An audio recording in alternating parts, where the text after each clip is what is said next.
if you have a problem figuring out whether you're for me or Trump, and you ain't black.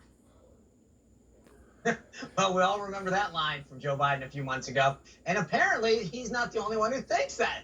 If you're getting paid to support the president, then you've got to be African American, because there's no way you could possibly do it on your own, right? We've got more from the interview that Craig Melvin with Georgia State Democratic Rep Vernon Jones. Take a listen to this. Are you a paid campaign surrogate? Are you being compensated? Let me be clear. You get paid to shape a liberal narrative. You get paid to attack this president. I don't get a dime for this president. When an African American that's elected, I did not raise your let me finish now. Let me Whoa, finish. you're not going to imply that I asked that question because you're black. Left, and to insult me to say, am I getting paid? I've asked the same question. I have asked the same question and that's representative Democrats who come on. MSNBC. Wait, just to be clear, Craig Melvin says there that he's asked the same question of several others on the left. We reached out to both Craig Melvin and NBC, have not heard back from either one of them. So let's bring in the man himself, Georgia Representative Vernon Jones. Thank you for joining us, Representative. Hey, Sean, how you guys doing? I'm doing great, thank you. I got to say that so far, I mean, the year's not done, but that is my favorite interview so far this year. But on a much more serious note, I've never seen anyone on the left ever get asked the question that was asked to you. And here's the thing that's interesting. One, do you know of anyone on the left that's ever been asked that? Number one. Number two, has there been any follow-up on your side from NBC or from Craig showing you one of these instances that they claim to have happened?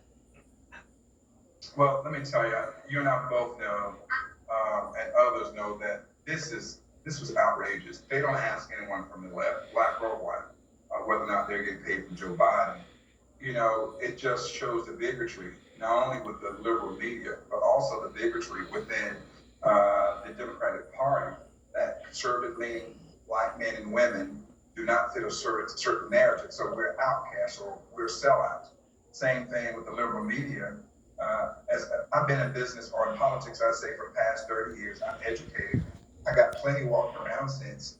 I think I know whether or not I can, on my own, make an independent choice in terms of who I want to support and who I feel who's doing the best job or will do the best job, but based on their policies and based on my own just research and my own understanding of what politics and government and public policy is all about. I'm intelligent enough to do that on my own.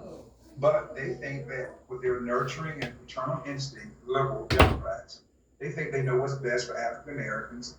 They'll even build you a habitat home, but not in their community. So I just don't subscribe to that type of rhetoric or that type of bigotry. Do you think it makes it hard? I spent 6 years at the RNC. We're always trying to reach out further to the black community, and I think we've got a long way to go, don't get me wrong. But I think it makes it very difficult when people like you said, you do your research, you figure out what's best for you, your community, your constituents, and you make a decision. But from that interview, I can tell you're not a guy to tussle with. You know, you're pretty strong in your convictions.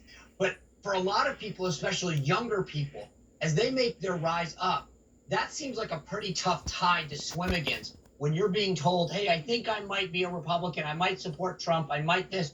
If that's the backlash that you're going to face, it's got to be very difficult in that community. Well, Sean, that's what they do. They see the left and the liberal media and the Democratic Party, those Marxists and those socialists, they send their agent provocateurs to attack people like me and other African Americans who are independently thinking with conservative leanings. They use those tactics to intimidate and to voter suppress us, keep us from thinking on our own, and to run us back onto the plantation. But as I said many times, I turn that light off. They can have that sweet. I am not a part of that. And you know, you talk about swimming up the current. You know, any fish can swim downstream, including a dead one. It takes a salmon to swim upstream. And so many African Americans, we're coming back now, letting them know that we are the part of Abraham Lincoln. We are the part of Frederick Douglass. And what I mean by that in terms of our ideology and our thoughts and how African Americans should be viewed and how we are, and not from this Democratic Party who has a history and I mean real history of slavery, bigotry, and discrimination and racism. So they're the real racists, not Donald Trump. is Joe Biden, who says that if I don't vote for him, I ain't black. Now, the ain't, I guess, supposed to be some jive that he wouldn't say in front of a white group of white women or white businessmen. So that was an insult in itself. But then to imply that I don't have a brain, that sounds like Margaret Sanger, who said that black people were defective and they needed to be weeded out because they just didn't have the intellect. And again, another Democrat. So I'm not a part of that. And I think they know darn well I'm not a part of it. And others are coming out. You know, Representative, it's refreshing to have a Democrat actually speak their mind and step apart away from what we see, these divide that we see, hard right, hard left. But you are a Democrat. Why are you voting for Trump? Can you let our viewers know? Well, Donald Trump let me tell you, the difference between Donald Trump and Joe Biden has a dream of what he will do if he's given the opportunity to become president. Well, he had 49 years and didn't do anything, so he's not going to do anything now. Donald Trump has a solid record of accomplishments, whether it's in opportunity zone districts, helping out historical black colleges, having a record number of low unemployment in the African American community, as well as all communities. The way he's worked with small businesses and helped them to start and to grow, not to mention the fact how he stood up with unfair trade agreements with Canada and Mexico, and how he stood up to China when nobody else would stand up to China. He moved the Jewish embassy when all other presidents said they'll do it, but he did. He actually got it done.